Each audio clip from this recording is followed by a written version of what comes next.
Hey guys, welcome to the Unleash podcast brought to you by Hidden Gin, where we talk about how to unleash your hidden potential. I'm your host, Yuri Diogenes, and we have a great episode for you today featuring King Lee. King, thank you very much for being here today. Thank you. I'm excited to be here. Yeah, me too. So before we jump into today's topics, I would like to invite you to subscribe to this podcast on YouTube, Apple Podcasts, or Spotify.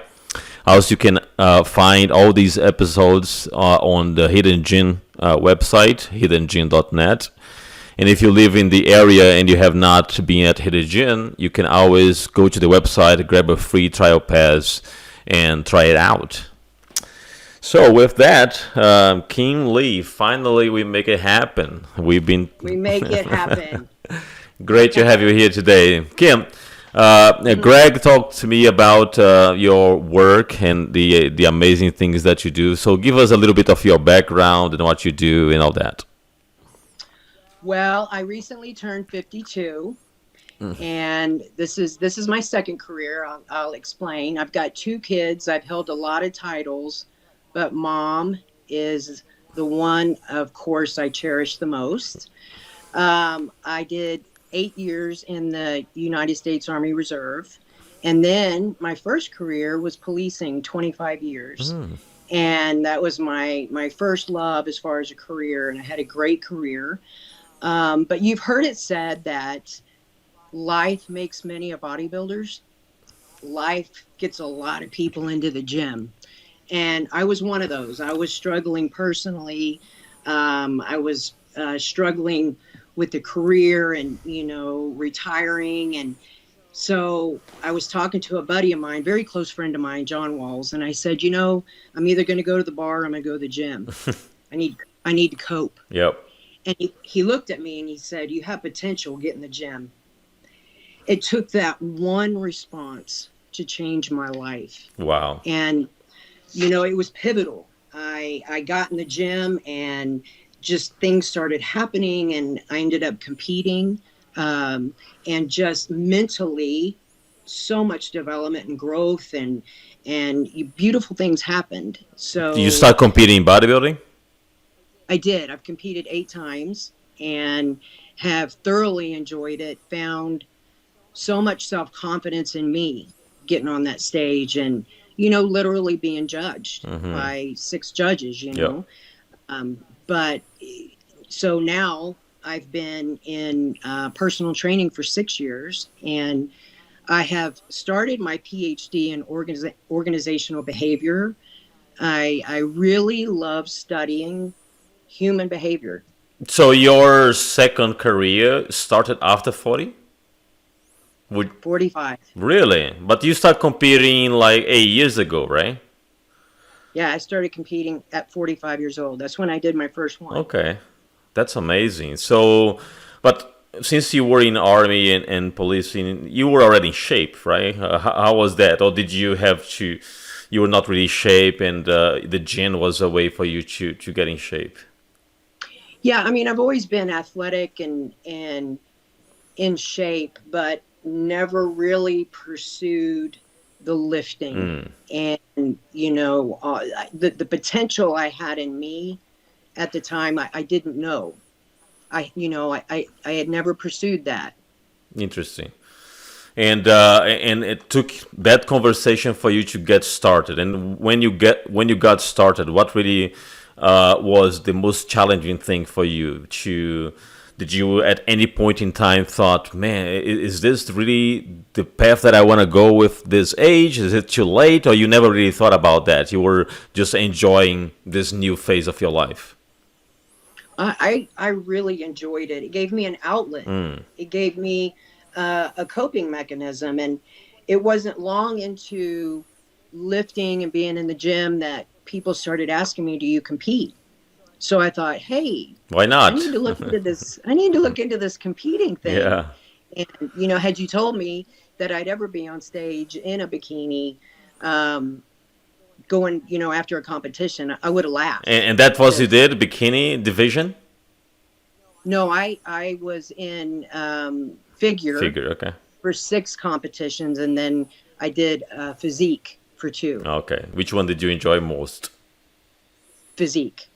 It comes more natural to me, not being in heels and being able to flex, and with the music, I felt like I really blossomed in that division. But as far as getting ready, preparation, training, nutrition, it doesn't change that much, does it? Not that much. No, my diet changed a little bit to put on some more muscle for physique, sure. Mm-hmm. But as far as, the discipline and all that, no. And when you started, were you training 5 times a week, or do you have a different alternate body parts? How did you do? Because it's one of the things that happens usually, mainly with people that are just getting started. They have very difficult to adjust, right? And mainly if they don't have a coach, if they are on their own. I'm not sure if you had a coach in the beginning or if you were just trying out on your own. I had a coach. No, I was referred to a coach at the time. Great coach. I was pretty much doing a 5-day split, Mm-hmm. with the body parts, and then cardio, plugged in. And today you are a coach, right? I am. Okay. Well, yeah, personal trainer coach. Yes. Mm-hmm. So do And you train all type of people that just want to change the lifestyle, people that want to compete? Your audience it doesn't really matter. You can do both. all of them. Okay. I have a very diverse group of clients. Yeah. And which one do you feel more like motivated to, coach? If there is one, because sometimes they have different goals, so might be motivated for all groups, right? Yeah. I mean, each one is so very unique. And really it's the individual, whether they're pursuing weight loss or they're pursuing, building more muscle, whatever their goal is, it's to bring them in. I don't want them to feel inferior Mm-hmm. or intimidated. Bring them in, embrace them, and help them along their journey. Yeah. And it's such a privilege to be a part of their journey. Absolutely, absolutely. Yeah, that's very important. When it comes to accountability, you probably have great examples to share of, without mention names or anything, but you also probably have scenarios and examples of people that derail completely. So when you start looking to those patterns, since you really like human behavior, why you see people failing? If you are the coach, you know that person has the financial to buy the food, the supplements. Why there is a group of people that is able to succeed and others that are not, in your opinion, in experience? Oh, well, I think motivation is a fleeting feeling. And I have to plug into the client, like you plug in a light and it illuminates. Mm-hmm. When I plug into the client, they illuminate. I lean in, I listen, I learn. Now, motivation is, you either have intrinsic motivation where it is within you, you are passionate about it. You are all about it. Your extrinsic motivation, those are the ones who want the weight loss. They want their physique to look like this one they see over here. It's the goals, right? Mm-hmm. And understanding what motivates them and helping them to understand that motivation, you don't always feel motivated. Exactly. I'm not always feeling motivated to go grocery shopping, but I do. Why? Because I need to. But that goes more towards having the discipline. That's why many times to me is more about the discipline than the motivation. Because as you said, motivation you don't have all the time. Oh, exactly. And when they commit, that's one thing I look also to help transform. Not only their mindset, their physical, whatever it is they want, weight loss, muscle gain, but helping that motivational source transform to where it becomes more intrinsic. Mm-hmm. It is a passion within them that they have. And it's a beautiful thing to watch that happen. And then it becomes a lifestyle. Yeah, I think that your PhD is going to help you a lot with that. I mean, it's not about nutrition, it's not about exercise, but I still believe that psychologically, people with a strong mindset are the ones that succeed more, because there are a lot of things that is just a mind game, right? And you see that all the time. I'll tell them one of my sayings is, you know how you hear it said it's mind over matter? A lot of times it's matter over mind. We got to shut our minds down. Our minds will tell us we're too tired. I don't feel like it. And we got to put that matter over the excuses and make it happen. And yes, it does come back to discipline. Yeah. Right? Did you ever experience that yourself? Moments that you were, mainly when prepping for a show, that you are low on carbs and you are low on so many things, but you just gotta do it. So, have you been in that place? Oh, for sure. I still have those moments. I don't feel motivated all the time, but I know I need to do it. I try and transition my mindset back to the need. My mind needs it. My body needs it. So, in your vision, what is the moment that you actually have to obey your body? Because there are also some situations that you really need to understand. Is this my body that wants to rest because I'm tired and I need that rest, or is just because is laziness or something, right? Sometimes it's hard, right? Oh, you bring up a really good point. You need to be discerning, and you need to understand your body and understand that rest is a very important component. And I have that discussion with my clients and helping them to understand, because we're beast mode. I mean, we're going, and yet we got to slow it down. Sometimes you got to rest and you have to recover, and that is a big part of the training too, that I discuss with my clients. And they'll come in and they'll want to get after it, and I look them in the eyes and I'm like, how are you feeling today? Well, I'm not feeling really good, but we're going to get it. And there are times I send them home. No, so just having the pulse on your body, and knowing when you need to rest and resting when you need to. Yeah, that's very important. And with age, I'm 46. I identify many cases that my body's just not able to recover as fast as it was like 10 years ago. So sometimes I need more rest. Absolutely. Absolutely. The recovery time after 40, at least to me, it changed tremendously. Oh, 52 is wonderful.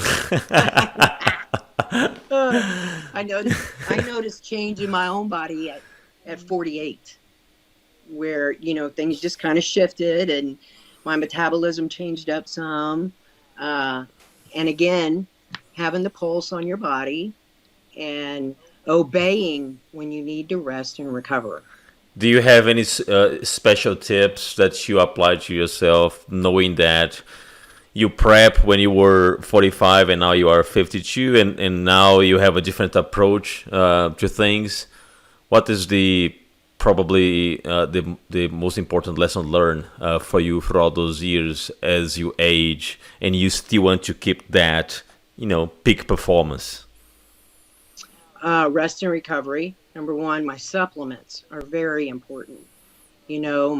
My joint supplements. These are the only joints we're ever going to have. Oh my goodness! Don't talk to me about joints. I have that problem all the time. Yeah, we gotta respect them and take care of them. Yeah, elbows. My elbows kills me. Oh my goodness. Yeah. Yes, elbows and knees. Yes. They want to bark more as we age. Yeah. Do you have any preference as far as joint supplements? Glucosamine, turmeric, right? Fish oil, your multivitamin, protein. And what you eat also is very important, right? Because there are some foods that will cause more inflammation. Oh, absolutely. When you work with your clients, you work only on the training perspective, or you do the whole package, training and nutrition? I help with both. Yes. And helping them to understand that there is so much control that we have with nutrition, Hmm. but yet we lose that control so often. And you either sacrifice for your goal or you sacrifice your goal. Right. There's no in between. And yet it's keeping the balance. Fitness doesn't mean you forfeit all fun, right? Mm. But you got to keep your goals in perspective and choose wisely on what you're consuming. Yeah. And You know, how you deal with the weekends, because weekends are complicated for many people. Mainly the ones that are not really athlete. They just want to start a lifestyle change. And I hear a lot people saying, "Well, I do really well from Monday to Friday, but when it comes Saturday night, there is always something that happens." What is your advice to try to keep try to continue to be social, but be aware about your eating habits over the weekend? oh, I have that conversation a lot. Just the other day, actually, before this weekend, and it is that we can go out, you can socialize, and but choose your healthier foods. It doesn't mean you have to go out and have a greasy hamburger. Hmm. You can modify, and you can still have a great meal that's not 5,000 calories. So it's teaching them the different foods and how you can choose better and It's all about still have a great meal. yeah, it's all about making better choices, right? Yeah, absolutely. Yeah. Again, it's not about forfeiting, you know, all of your social life and everything that's fun. It's just finding a better balance. And this is something that happens a lot with bodybuilders, and you probably have seen that in the past. They are so strict on their diet and their nutrition that they isolate themselves. They don't socialize that much. And for some, it works pretty well because this is how they are able to focus and get the work done. But for others, they go to such extreme that they start having problems at home with the house. If it is a woman with her husband and or with the wife, right? So you probably also experience those extremes as well, right? I experienced that myself. Yeah. Oh, yourself? Wow. Yep. So tell more about Oh that. yeah. Well, I mean, in competing, I found myself not going out and socializing because I didn't want to put myself in an environment where I was tempted. Um, and then that become, that's a long process. That's what 12, 16 weeks that you're in a prep. Hmm. And so you're sacrificing your social life. Yeah. And you got to find, as a competitor, you have to find the balance with that. And then with my clients, if I see them going that route, we're going to have a discussion again about balance and how they can have both, Hmm. the fitness lifestyle and making better choices and the social engagement. You can have both. It just comes back to your choices and uh, being aware. And that's where educating them comes in, because so many times they'll say, oh, I didn't even know, or they weren't even looking at calorie content or ingredients. They weren't even looking at that. So it empowers them. Education is empowering. Hmm. you Is know that something that you learn over time, or you were lucky to have a good coach that educated you right in the beginning on that? oh, all the above in my own nutrition courses, my coach before, And the uh, reason I'm asking this just is because there are many coaches out there on the internet, online coaches and things like that. They are so strict that the person doesn't want to feel guilty if they touch something that is not on the meal plan, right? right. And what I don't want to see happen is where they feel overwhelmed and they shut down. Right, exactly. because when we feel overwhelmed and I can't do it, I don't want to set them up for failure. Hmm. And yet we fail forward all the time. But out of the gate, that's certainly not the way I practice. And it's just educating them from the very beginning. For you, over the years, you competed 8 times. You think that your preps were getting better over time because you were getting more in control and getting more used to, or you think that over time was getting a little bit more difficult as you were aging and your body was not responding to the same, with the same speed or with the same change that you've done in the past? Because I have my own experience. I'd like to know more about you on that sense. As far as my mindset and um, following the regimen, no, it got easier actually Mm-hmm. because you learn, as you're going through it. Now, as far as the physical changes I was experiencing, um, once I got my thyroid under control, then I understood it's really important to stay on top of your lab work, and know how your body is internally ticking. But once I understood what was going on and got control of it, then I didn't have any more issues. So it sounds like you were going through a prep and you noticed that your body was not responding as used to, and then you got your lab done to understand what's going on, right? Yeah, yeah. I started holding weight Mm. like I never had before, abdominally, and I knew, okay, what something's going on, and got my lab work done and was informed. And once you're informed, then you're able to address the issue. And in your case, the issue was thyroid, was not very well Yes, balanced. correct. So knowing that now, do you ask your clients to do the lab work right in the beginning to have like that baseline so you can work on top of that? I do. Especially, my niche is primarily 45 and over, Mm-hmm. 40 and over. And so, really important in that age group to make sure that we have had our lab work done. We understand, again, what's going on with our body, because a lot of hormonal changes going on in that age group, Yeah, yeah. No, that's very important. And we had an episode here just for that subject is on the list. And it's very important for man and woman. You need to be on top of your lab work, and ideally, you should do that even before start a transformation or a prep, just to have that baseline. Absolutely. Yeah. I always say, wouldn't it be great to walk into a physique boutique and go, I'll take that summer shredded body right there for 2,000 out. Yeah, thank you very much. But then we wouldn't appreciate what we work to build.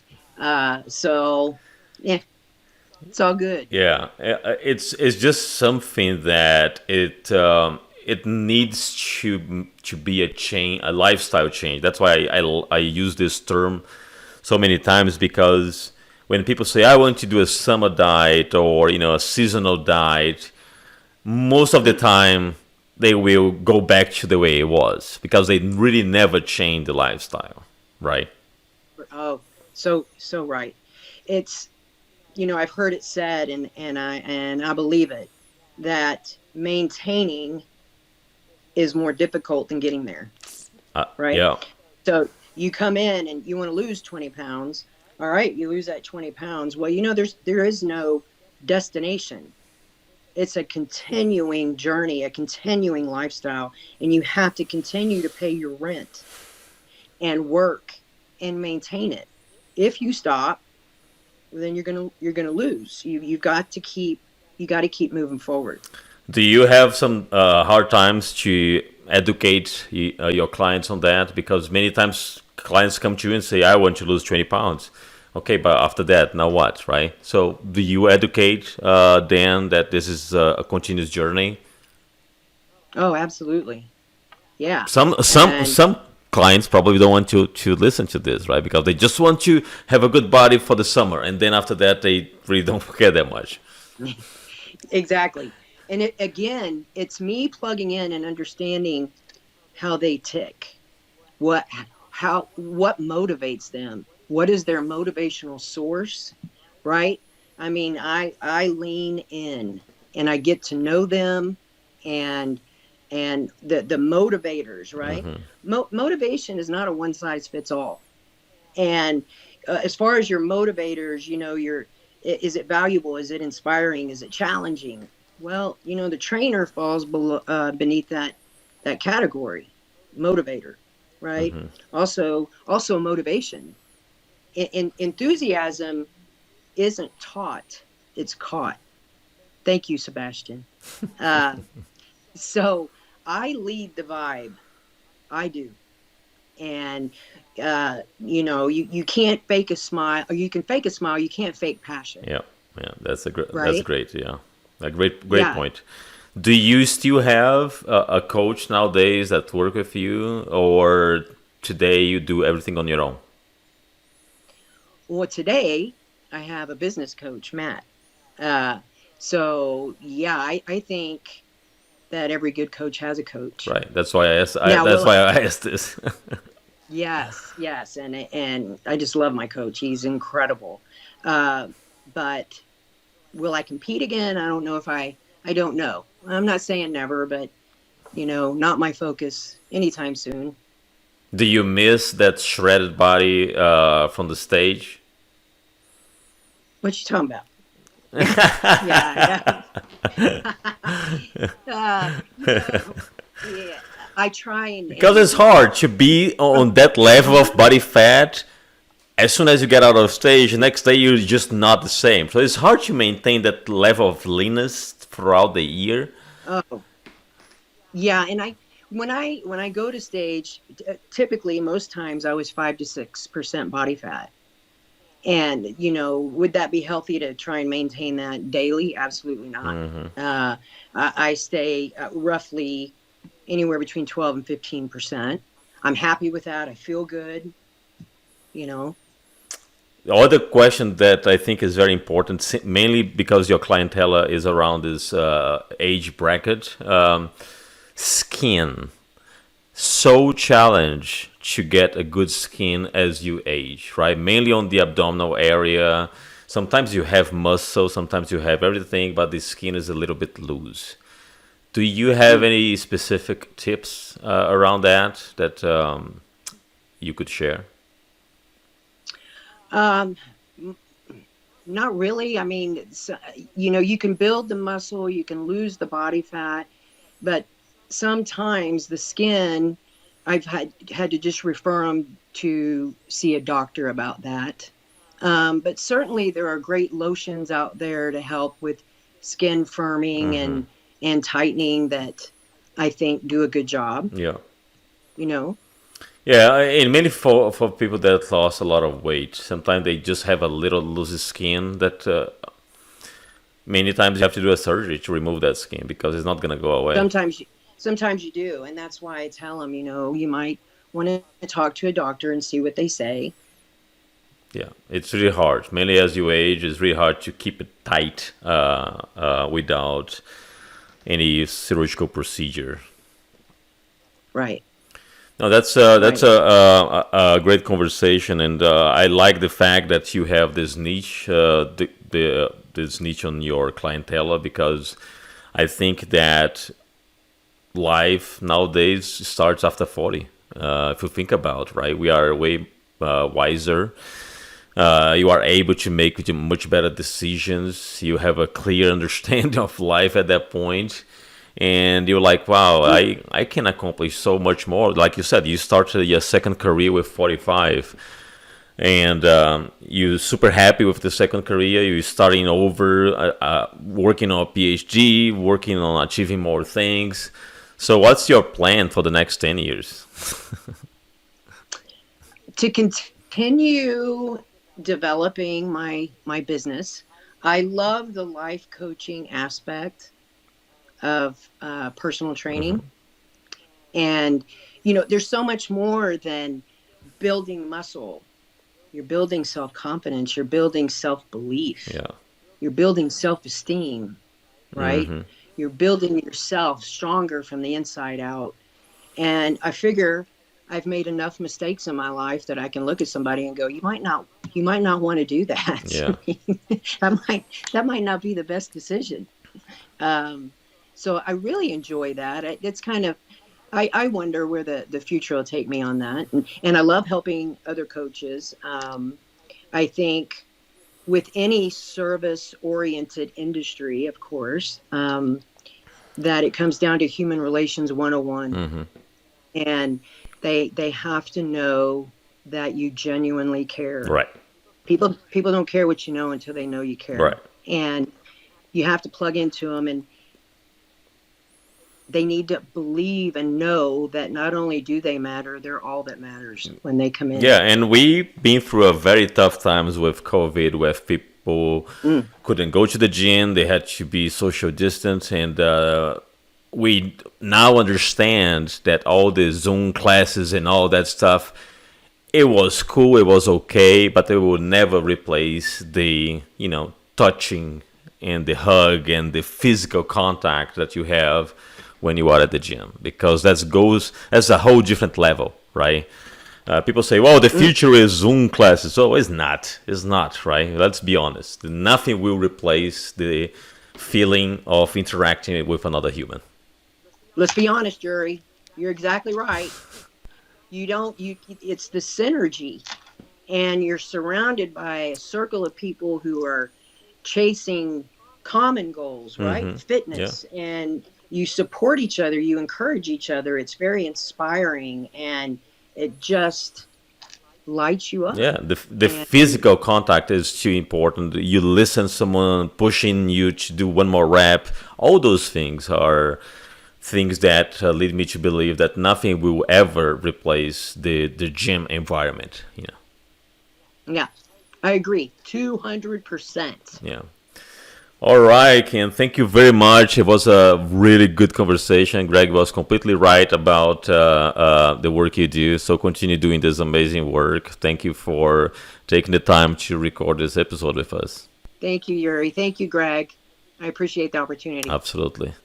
All right, everyone. Thank you very much for tuning in, and stay connected. Subscribe to Spotify, Apple, and YouTube on our channel to make sure that you get notifications when we upload new episodes. All right, see you again next time.